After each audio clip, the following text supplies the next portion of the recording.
What was the first joke you ever told on stage? The first joke. Oh my god, hang on. I vaguely remember this. So the first time I did stand-up was at Yes Bar. Yes Bar. Okay, they don't have a night there anymore, do No, they? I mean Yes Bar doesn't run anymore. Yeah, I never heard of it. They closed down as a. I didn't want to say anything in case they had a spot going up, and I wanted to try and get on there. They closed as a restaurant. It was like a bar restaurant. They had pizza and then they had comedy downstairs. And I think I can still have some. I don't have those same bits, but I'm actually reworking them right now and trying to get update them a little bit. But I think so. The first time I did stand up, I was wearing a crocodile onesie for shits and giggles. Oh my god! So I added another layer on top of just me doing stand up. So you're a fucking prop comic, dude. No, I just you're a croc comic. Nah. Actually, I was literally. We had to buy that onesie for work. I was working at a buffet and there was something to do with Easter. It made no sense.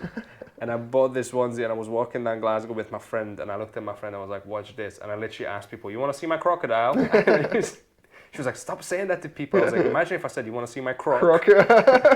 Just sounds like fucking saying cock with a speech impediment. Yes. That's how you get on a register. Yeah. So don't do that, guys. But basically, so I thought it would be very hilarious, and to this day I find it funny. Yeah. I just went up with a crocodile onesie to do stand-up, and I think one of the first jokes was about the fact that because my work made me wear this onesie for Easter, I was like, imagine instead of getting crucified, Jesus would eat my crocodiles, because the resurrection would be a lot more entertaining. Like, just crocodile shit movie. Yeah, just this crocodile opens up. It's like, nah. That would be awesome. Punching a crocodile in the face. So I think that was one of the first jokes I did, and then one of the first bits I did, like an actual bit, was about I was 19 at the time, and how easy I have it because at the age of 19, it doesn't matter who I am, doesn't matter what I do. If I die now, it's still considered a tragedy. That's funny. And then. So I'm gonna actually bring that bit back, but update it and add other stuff to it. But yeah, that was one of the first bits. It's like it was like I'd known people in high school, and whenever somebody dies, it's like, oh my god, it's a tragedy. But just once, I want to hear like, you hear about him? Yeah, thank fuck, it was gonna be a piece of shit. At what point does it stop being a tragedy and become like, okay, yeah, that's it. Well, in your 20s, there's already a little shift in your 20s. Now it's like if somebody dies from your high school group, you're like, well, somebody had to go. Yeah, one of us, statistically. Like, not me, but somebody. It's like, I said to I was like, traveling like down to Wales with a car full of my friends, and there was like 8 of us, I think, and I was like, statistically, one of us is a pedophile. I was like, who is it? Oh, God.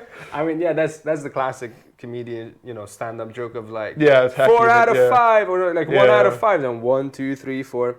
Hi, yeah. It's like, I mean, it's a hacky joke. That's why I don't tell on stage, but it's like fun banter. But yeah. I mean, the first joke, I did that thing when I first went on stage, just thinking like, okay, I have to say like the worst shit, like, the edgiest stuff to like get a reaction out of people. Yeah, so you went for the edgy stuff. Because I thought like, I mean, I like dark. Well, it's not so much edgy, but like dark. I was like I wasn't being like, oh, fucking, gay people or whatever. I was just being like, oh, my gran died. And talking about that sort of stuff. So I was like, I definitely went edgy. But like the first joke I was like, I was really proud of was like, a bath bomb in Afghanistan is just a rubber ducky with a suicide vest. And I got nothing every time I did that joke. No. And I had my first 2 sets that I ever did went pretty well. Like, but every time I told that joke, I got nothing. And then I was like, okay, well, this is a joke I was proud of and it didn't work, so I dropped it. Right. But I can't. There are other jokes that I don't do anything from my first set anymore. Yeah. For a reason. Yeah, for a reason. But now I'm trying to work on like. So I got recommended by Mick McNeil. I mean, everyone sort of in the Scottish comedy circuit knows him, but if you haven't heard him, check out Mick McNeil. But he recommended Gary Gulman's writing tips. Gary Gulman is like a well-known American comedian. Right. And he's got like 360, I think he like tweeted for 365 days in a row or whatever with like comedy tips and writing tips. And he recommended that, and like that's completely changed now how I'm like wanting to write and approaching my comedy. And Gary Gulman. even Gary Gulman, yeah, and Yeah. right before, so like from up to gig 30, I had like no idea. I mean, I still don't really know what I'm doing, but like I didn't know what direction to sort of take. And on my 30th gig, I was like, okay, I was like kind of like a bit like fuck it, whatever happens happens, and I riffed a bit more. I was a bit more comfortable on stage, and I felt good. And I feel like from that point, I got to like the next level in sort Yeah, of at open some comedy. point you start being like, okay, I'm not gonna try to make stuff funny for you. I'm Yeah, gonna write stuff that's funny for me. that's funny for And me. as long as I'm yeah. enjoying performing it, I'm winning already. Yeah, exactly. And I'm like now I'm trying to work on using pauses more, doing subtle things more, Yeah. and not just trying to say the like, It's you not know, just the about, outrageous shit. Like, you know, it's almost like it's everyone was like less is more.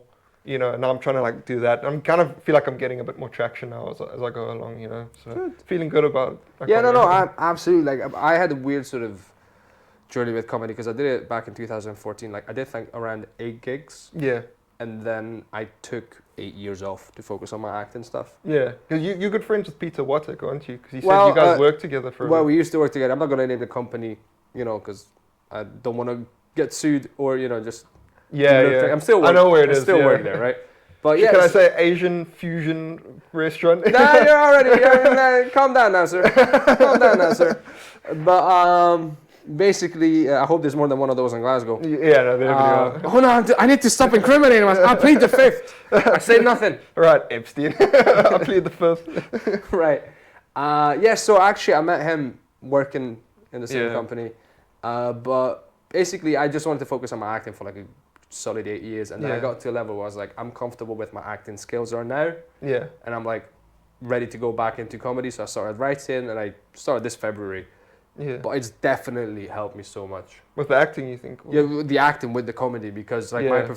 I remember how I was performing back in 2014 and that was pitiful. Yeah. I mean, you got to start somewhere. Yeah.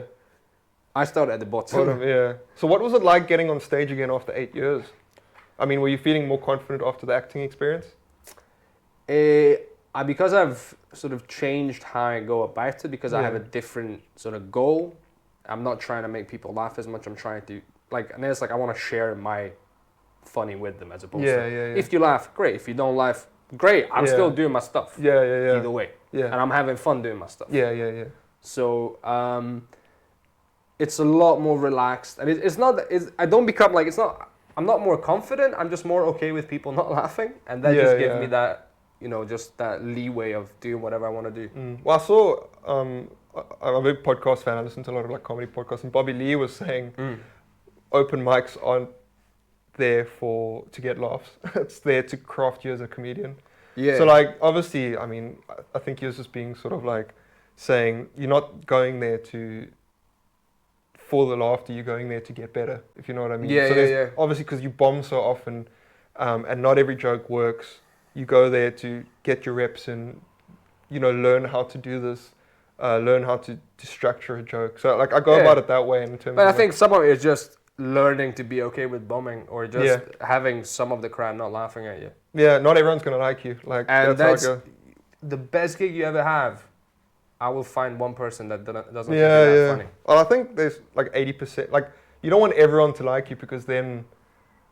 I don't know what I'm trying to say here. But if everyone likes you, that includes some of the worst people in the world exactly. as well. So like, find the balance. It means you're doing something right. I think if you don't appeal to some people, because then the people that do like you really like you. If you know what I mean. Yeah. No. I don't know, does that make sense? I don't know. Absolutely. No, I mean, I was about. talking about this. I did a little vlog on this as well. But like, it makes more sense. A lot of people say this as well. Like, it's better to have a passionate fan base of just a smaller number of people versus having a massive following who just go, he's all right. Yeah. You want to be I'd rather be loved and I want to adored. be great for a small amount of people than average for a large amount of people. Yeah, that's a good way to No, because like if we're gonna make a living, you want people to be like, I want to see this guy. I need to see him. He's so good. Yeah. Or her or whoever they them. But yeah, I mean, I'm enjoying this period in like my comedy now, and I'm trying to not rush anything. I'm trying to just not compare myself to others. I'm trying to get better myself. I'm trying to work, and I'm not thinking of it as like I have to get to this point, because like it's not like getting a degree and then getting a master's and getting a doctorate. It's just I think it's like a gradual incline, and I know getting into comedy is not instant satisfaction. It's going to take time. Yeah, no, I mean, I've been learning that. That Yeah, definitely. so I mean, I'm ready to. You work think with, you know what, hard graph and long, they say it's a marathon, not a sprint. Yeah. But when you're like at the 20th kilometer, you're like, oh my god, this is still a marathon. Yeah, on that bus ride to your gig, and then Right, on the okay. bus ride back after you bombed. You're like, You're like, yeah, this is definitely a marathon. yeah. Like you think you know what it feels like. No. No, you don't. There's a part of you that still lies to you. It's like, it's gonna be fine. Nah, it's Yeah. gonna be tough. But that's okay. Yeah, so we're gonna get a Prince Albert piercing together then. Obviously, after this interview. Matching piercing. Yes. Just the heart, just half a heart. And then we yeah. No. Or a sword shaped one. Just how Dick jokes. Love dick joke.